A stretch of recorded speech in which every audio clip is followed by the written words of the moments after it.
haddock au four, sauce piquante, poulet au curry, riz, agneau de lait, sauce à la menthe. Elisabeth est fascinée.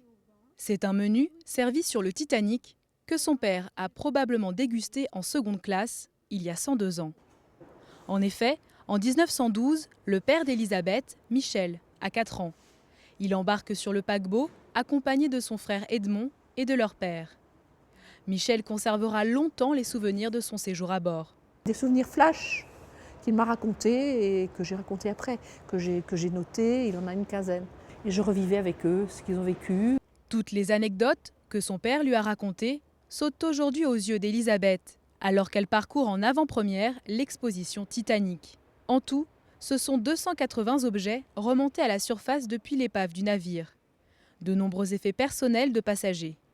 Elisabeth a presque l'impression d'être à bord avec sa famille. Elle sait par cœur comment son grand-père a sauvé in extremis ses 2 enfants lors du naufrage dans la nuit du 14 avril 1912. Il avait mis ses 2 enfants, Michel et Edmond, dans le dernier bateau de sauvetage à quitter le Titanic, et le bateau commençait à descendre. Et il y avait des bras qui se levaient, il a jeté son fils, mon père, mais ça, mon père ne s'en souvient pas, mais il se souvient du splash du canot en arrivant sur la mer.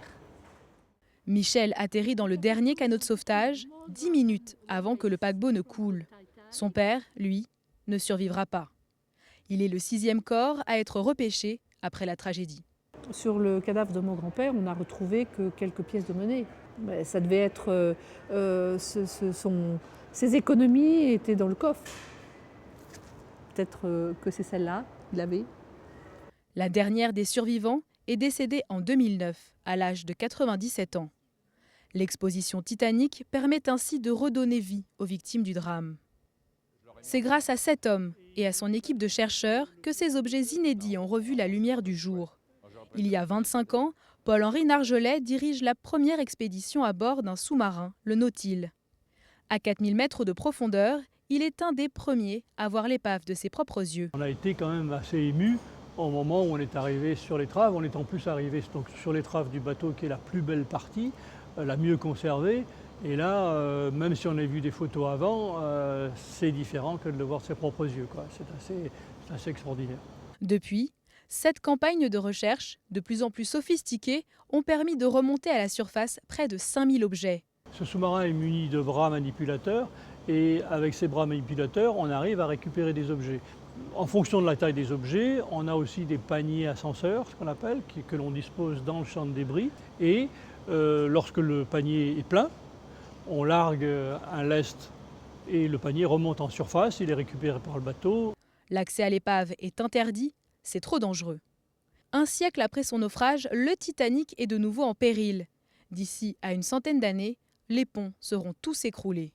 Pourtant, l'imposante carcasse conserve encore de nombreux trésors. Dans le coffre-fort, dans la chambre-fort du Titanic, ou dans lequel il y a certainement des choses, eh bien, elles resteront là. Il y a très certainement des objets de valeur. Alors, qu'est-ce que c'est? Est-ce que ce sont des lingots d'or, des diamants? Il y a quelques histoires dont on n'a jamais pu vérifier l'exactitude. Même si le navire risque de s'effondrer, jamais il ne tombera dans l'oubli. Alors là, on est sur un évier inclinable qui était dans les premières À la veille de classes. l'ouverture, suivons Frédérique Torres, la directrice de l'exposition, dans les coulisses du Titanic. Vous me suivez? Alors là, on arrive, on est dans les couloirs des chambres, des cabines de première classe, à droite, à gauche. Et on va découvrir une cabine de première classe. Je vous emmène. Les passagers de la haute société voyageaient en première classe. Un séjour à 60 000 $ de nos jours. Des cabines sont reproduites ici à l'identique. Alors là, on est en train d'installer les artefacts, c'est-à-dire les objets qu'on a ramenés du fond.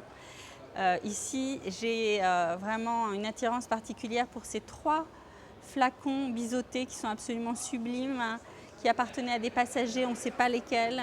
Il n'y a pas d'initiales, mais par contre, dans l'un d'entre eux, on peut encore voir le liquide. À partir d'un objet, on peut délier le fil de l'histoire de nombreux passagers, tel Guggenheim, le célèbre industriel. Il revenait d'Europe avec sa nouvelle maîtresse, en fait, qui était française, qui s'appelait Léontine Aubard. Et on va découvrir leur histoire. Après 25 millions de visiteurs à travers le monde, c'est au tour des Français de découvrir les secrets du navire. Et les voici ce matin au Parc des Expositions de Paris, les premiers visiteurs à embarquer dans l'aventure du Titanic. Philippine, 15 ans, accompagnée de son parrain, piétine d'impatience avant l'ouverture. L'histoire du Titanic, c'est ma passion depuis que j'ai 5 ans. J'en ai vu la première exposition sur le Titanic quand j'avais 5 ans. Et depuis, je collectionne le maximum d'informations possibles dans les livres. À peu près chaque anniversaire, j'ai un livre sur le Titanic. À l'entrée, chaque visiteur se voit décerner la réplique d'un boarding pass, avec le nom d'un authentique passager pour une traversée de l'Atlantique. Robert n'aurait raté l'ouverture pour rien au monde. Il est le fondateur de l'Association française du Titanic. Pour lui, le paquebot fait partie de la famille.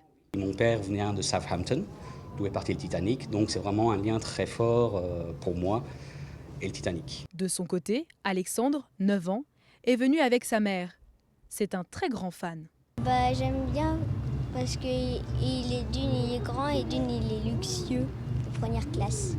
Le naufrage, le drame qui s'est passé l'a touché, et lui fait peur, l'impressionne, enfin vraiment il se pose tout un tas de questions. Philippine, elle, est très émue par le drame. Il y a certaines personnes comme le président de la compagnie qui a éjecté une dame d'un canot pour pouvoir se sauver sa peau, et toutes ces choses-là, je trouve ça vraiment horrible. Dans une des salles, nous sommes invités à une expérience sensorielle, toucher un iceberg. Lors du naufrage, l'eau était à 2 degrés. J'imagine pas. J'imagine même pas mettre le petit doigt dans cette eau-là. Et toi, t'as trouvé ça froid?